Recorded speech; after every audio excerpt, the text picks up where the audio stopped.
Bienvenue sur notre chaîne YouTube, youtube.com. Abonnez-vous et laissez vos commentaires à propos de l'informatique. Nous allons apprendre aujourd'hui SQLite Database avec ses notions les plus élémentaires, mais c'est important et c'est très beau de suivre, de comprendre. Ça vous aidera beaucoup. Merci. Et donc, après avoir cliqué sur l'icône Mozilla Firefox, nous nous retrouvons sur cette page.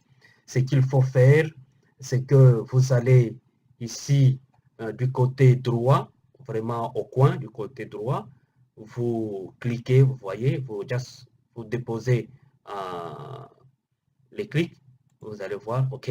Donc, vous venez ici, vous cliquez Add-ons, OK. Et donc, sur Add-ons, nous nous retrouvons sur cette page. Vous pouvez aller sur Search ici, rechercher. Vous écrivez SQLite, chercher. Et donc, il vous donne cette page. Si vous n'avez pas encore installé votre SQLite Manager, et vous allez le retrouver ici, vous allez tout simplement vous dire installer. Quand vous installez, ça c'est automatique. Et donc, il va automatiquement s'installer. Mais si vous ne l'avez pas, il ne peut pas s'installer comme ça, vous allez ici, par exemple, vous cliquez sur Google, et sur Google, vous écrivez SQLite. Vous voyez ici directement SQLite Manager. Donc là, vous allez cliquer seulement ici. Vous cliquez là. Et vous voyez, Add to Firefox. Donc vous cliquez ici et vous l'installez. Comme je l'ai déjà installé, pour moi, c'est pas important. Donc vous cliquez là, vous l'installez automatiquement, ça va s'installer.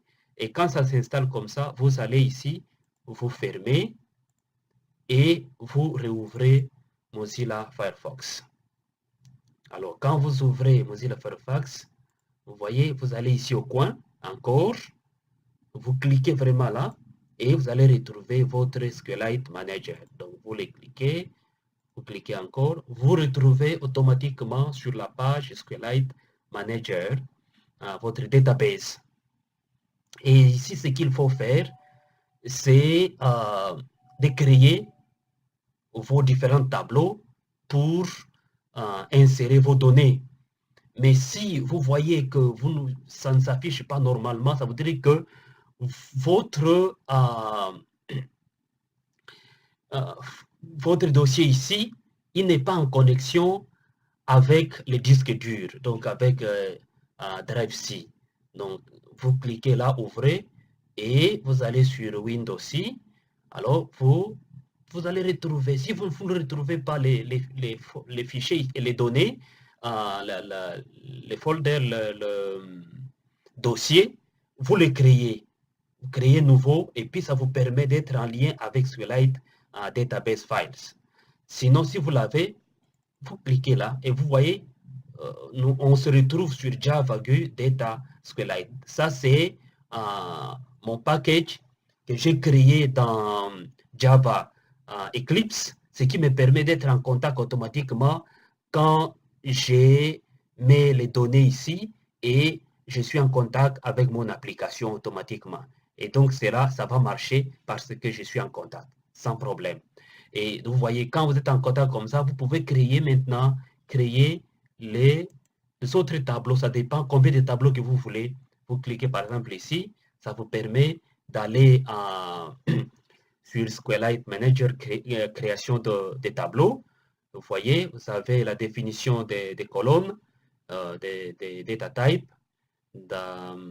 Vous n'oubliez pas d'écrire les noms de votre tableau. Si vous n'écrivez pas, ça ne va pas passer, vous ne pouvez pas enregistrer.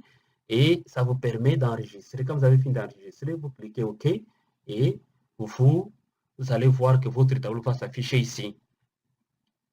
Par exemple, ici, vous voyez, je vais tout simplement vérifier. Vous voyez ici, donc ID, username, password. Donc, ce qui me permet d'ouvrir mon application facilement, sans problème, parce que j'ai déjà les données ici dans la base des données, dans les databases. Donc, c'est plus simple de créer un SQLite Manager. Je vous conseille de le faire parce que ça vous permet d'installer rapidement vos données sans pour autant aller sur MySQL ou sur les autres grands serveurs, ce qui vous prend trop de temps. En tout cas, merci beaucoup. Et je vous demande de ne pas oublier, si vous voulez approfondir vos connaissances, voyez ici, vous avez ici ces lignes.